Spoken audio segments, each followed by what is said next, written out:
Hello, I'm Dr Freako.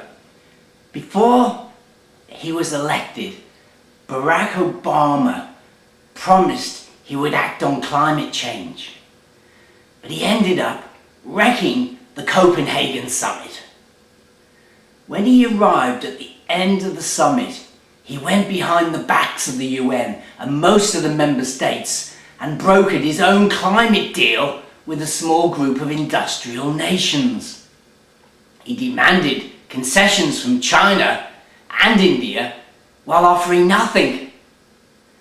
The deal was presented to the poorer nations without negotiation. They weren't consulted. They either signed it or they lost the funds to help them adapt to climate change.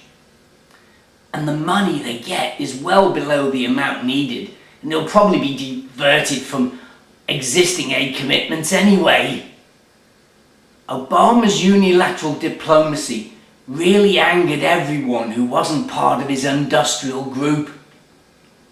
But it was a calculated manoeuvre by Obama to ensure that China got the blame for the failure of the talks.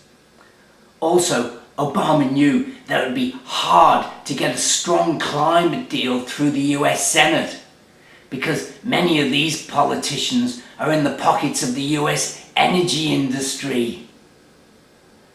The US is a massive producer of CO2, and Obama doesn't really want a climate treaty that would hurt US business.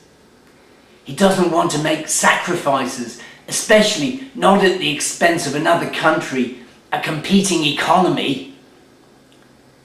Europe offered a 30% carbon emissions reduction target if the US also agreed. Japan and China and India said they were willing to increase their levels of commitments if the US took a lead. Instead of leading, unfortunately, Obama arrived with low targets and destroyed any possibility of an effective climate deal.